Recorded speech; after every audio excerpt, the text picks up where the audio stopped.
She said it between bites of cake. I wish you were never born. The sweetness in the air turned bitter in my mouth. Laughter rolled around the table like thunder, everyone amused except me.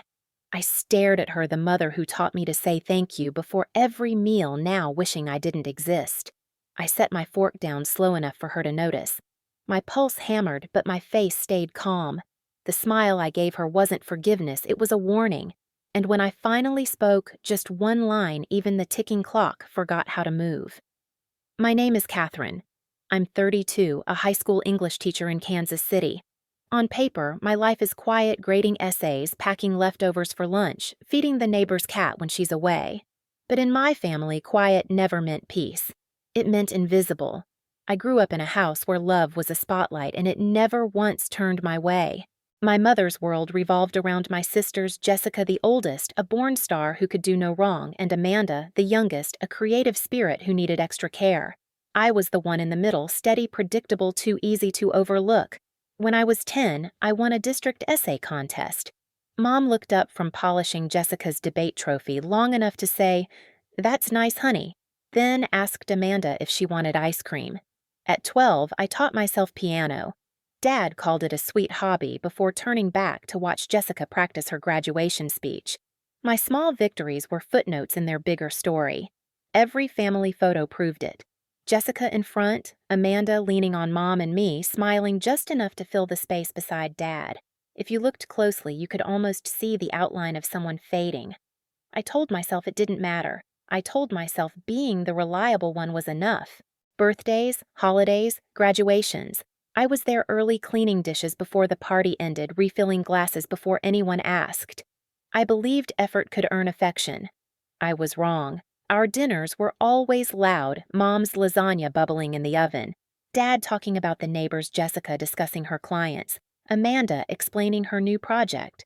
I'd sit quietly nodding, offering the occasional, "That's wonderful," like punctuation to their success stories. When they laughed, I laughed too, because that's what you do when you're the family glue. You hold even when it hurts. The last few months had been no different. Jessica had just made senior partner at her law firm. Amanda was still painting in Mom's basement, but in our house that counted as following her passion. So when Mom called about hosting a celebratory dinner, I didn't hesitate. I baked a cake, my simple contribution to the family's perfect picture. I told myself this time would feel different. Maybe Mom would ask about my students or my new class project. Maybe she'd remember my favorite dessert wasn't chocolate but lemon. Hope has a cruel way of surviving even when it shouldn't. That night, everything looked picture perfect. The table set with polished silverware candles flickering against cream china, the scent of garlic and wine filling the room. I arrived early, of course, carrying a bakery box and wearing the same cardigan I'd worn to every family dinner. Mom smiled when she saw me, but it was the same polite smile you give a neighbor, not a daughter. "You made it." Good, we were just waiting on dessert. The evening unfolded like a movie I'd seen too many times. Dad toasting Jessica's big promotion, Amanda pulling up photos of her art on her phone, Mom asking for stories about courtrooms and clients. My moment never came. Every attempt to speak was smoothed over by another laugh, another anecdote that didn't include me. Still, I stayed quiet, kept smiling, and thought maybe silence was safety. The sound of their laughter filled the house echoes of every year I'd tried to belong. Then the plates were cleared, dessert was served, chocolate cake glossy under candlelight, just like always. And as Mom placed the first slice on my plate, she looked right at me, her voice soft and sharp all at once, the same voice that used to sing me lullabies. That's when she said it. You'd think, after all these years, nothing they said could surprise me. But somehow it still did. Maybe because deep down, I still hoped they'd see me differently just once. After Mom's words, the laughter kept echoing. Jessica snorted into her wine glass. Amanda slapped at the table, wheezing like it was the best joke she'd ever heard. Dad just smiled, that weak, familiar smile, the one that always meant, "Don't make this a scene." I looked around that table and saw every version of my life I'd never get. Jessica glowing with accomplishment. Amanda carefree and adored. Mom proud and centered in the warmth she created for everyone but me. And me the extra chair, the forgotten utensil, the one who never quite matched the picture frame. They said it was humor, that we were just teasing like families do. But in this family, jokes were weapons disguised as memories. Remember when we told you you were adopted? Amanda giggled, taking another sip. Oh, she cried for days, Mom added, laughing like it was still funny. You were such a sensitive kid, Jessica said, shaking her head. You took everything so seriously. They were right. I did take everything seriously because it always hurt. I tried to join in to not ruin the moment. Yeah, I said quietly. I remember. But my voice didn't sound like mine. It sounded like a ghost at her own funeral. Somewhere between the refilled glasses and another round of applause for Jessica's latest win, I realized the pattern. Every conversation circled back to them. Every success of mine disappeared before it landed. I told them one of my students had just won a national writing award, a kid I'd mentored for months. Mom nodded absently. That's nice, honey. Then she turned to Jessica. Didn't one of your clients get featured in Forbes? The air left my lungs. It wasn't rage, not yet, just that familiar weight of invisibility pressing down. I forced a smile and reached for my water, pretending I didn't notice how my story got lost in theirs. When Amanda mentioned her art again, Mom's eyes lit up. You've always been so gifted, sweetheart. Your father and I are so proud. Dad raised his glass. To our girls. Plural, but never equal. I sat there, the third name in a toast that didn't include me. I was done pretending it didn't sting. As the night went on, the walls seemed to close in. The flicker of the candles, the scrape of silverware, all of it felt louder, heavier. Their laughter blurred into static. I thought about all the times I'd swallowed words to keep the peace, how I'd mistaken silence for strength. And then for the first time, I asked myself a question I'd never dared to before. If I stopped showing up, would they even notice? The thought didn't come with bitterness. It came with clarity, like a window cracking open in a room that had been locked for too long. Mom reached for my hand, still laughing from some joke Amanda made. You know we love you, right, sweetheart? Her fingers were warm. Mine were cold. I didn't answer, because love shouldn't need reminding and belonging shouldn't feel like an obligation. The chocolate cake waited in the center of the table, untouched by me, and for the first time in my life, I realized I wasn't hungry anymore. The room was still glowing with warmth when it happened. Lasagna gone wine half empty, the smell of sugar and burnt wax floating through the air. Mom leaned forward, knife in hand, slicing through the cake with the kind of precision she saved for moments that mattered to her. She was humming something old from the radio when she said it again, lighter this time, like a punchline she wanted everyone to remember. I wish you were never born. Laughter followed like a reflex. Forks clinked, Jessica covered her mouth. Amanda's shoulders shook. It wasn't shock, it was amusement. I stared at the slice in front of me. Perfect layers, clean edges, glossy icing. The kind of dessert you're supposed to savor. But the sweetness turned metallic on my tongue. My hand tightened around the fork. My chest felt too small for the air I was breathing. I heard my father's voice faintly through the ringing in my ears. Come on, it's just a joke. A joke. That word had followed me my whole life. Every dismissal, every laugh at my expense had worn the same label. Just a joke. I looked at Mom, her lips pressed together in satisfaction, the room basking in her approval. I wondered if she even realized what she'd said, or if she did and just didn't care. My vision tunneled. The edges of the room softened, the center sharpened her face, the smile, the cake. I could feel my pulse in my fingers.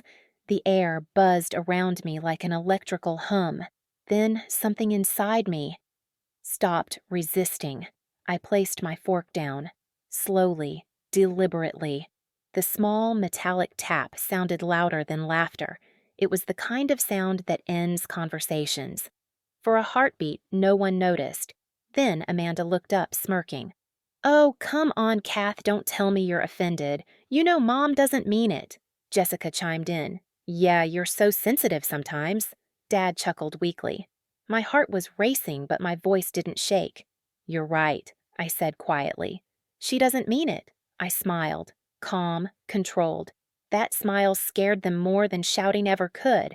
Mom blinked the laughter dying at the edge of her lips. Well, that's good. I wouldn't want you to take it the wrong way. I didn't, I said. My tone was steady, almost gentle. I just finally heard it the way it was always meant. The silence spread fast like a fuse lit under glass. I leaned back, watching her expression shift. For years I'd waited for her to see me. And now, for the first time, she actually did, but not the version she expected. My pulse slowed. Everything inside me went quiet. I picked up my bag from the chair. The leather strap felt firm in my hand, grounding me. I looked at them, my mother, my sisters, my father, and realized I didn't hate them. I just didn't belong here anymore. I think I'm done for tonight, I said softly. No one spoke. No one stopped me. The chair scraped the floor, creaked, the candles flickered. I walked out of that dining room, out of their laughter, out of the life where I'd spent 3 decades being invisible. And behind me, as the door clicked shut, the room finally sounded the way it always should have, dead, silent. I didn't cry that night. Not a single tear. I went home, kicked off my shoes, and sat on the edge of my bed, staring at the stillness of my apartment. The same walls that once felt small suddenly felt like freedom. No voices, no laughter that cut like glass, no need to shrink myself to fit inside their comfort. I remember the clock ticking. 10:43 p.m. That's when I made the promise. I wasn't going to fight for a seat at their table anymore. I was going to build my own. I opened my laptop, hands still trembling. New tab. Teaching job Seattle. The idea came like oxygen, far enough away that Mom couldn't just drop by, but close enough that it still felt like the same sky. I filled out 3 applications that night. By morning, I'd sent 10. Every click was a door closing behind me. Days turned into weeks. Calls started coming in first from recruiters, then from my family. Mom's voice on voicemail. "Sweetheart, don't be dramatic. Call us back." Delete. Jessica's message. "You overreacted. We were joking." Delete. Amanda's text. "Mom's worried about you." Delete. For years, I'd been the one smoothing things over, calling back, making peace. But this time, silence was my answer. My absence was the conversation they never let me have. A month later, I accepted a position in Seattle. New school, new city, new start. The movers came on a Friday morning. As they packed the last box, I stood by the window, watching the autumn light pour in. For the first time in a long time, I didn't feel like background noise. I felt seen by myself. Seattle welcomed me with rain, the kind that smells like renewal. I found an apartment near the water, small but full of light. I bought a new desk, a cheap rug, and a plant I kept forgetting to water. Each object was mine, chosen, not inherited. At school, the first week was chaos in the best way. Kids with questions, laughter spilling down hallways, colleagues introducing themselves with warm smiles that didn't feel forced. My new principal, Mr. Reynolds, called me a steady light. I hadn't realized how much I needed to hear that. For the first time, I came home tired, but not empty. My students started trusting me. One of them even left a note on my desk. "You make words feel safe." I kept it folded in my wallet. Back in Kansas City, my absence grew louder. An old neighbor mentioned that Jessica and Amanda had stopped speaking. Thanksgiving plans were complicated. Without me mediating, they finally had to face each other. Without the glue, everything cracked. I didn't need to gloat. My revenge wasn't rage, it was peace. The kind of peace they'd never find sitting around that table. Every time my phone buzzed with an unknown number, I knew it was them. Sometimes I'd let it ring just to feel the power of choice. Silence had become my language. One evening, as rain tapped against the windows, I made tea, the same kind Mom used to brew at holidays. I took a sip, half expecting the bitterness of memory. Instead, it tasted warm, alive. My chest didn't tighten this time. I realized then that I hadn't disappeared. I'd finally appeared in my own life. And the irony, by wishing me gone, my mother gave me exactly what I needed, the freedom to exist without her permission. I closed my eyes, listening to the rain and the hum of the city below. No laughter, no noise.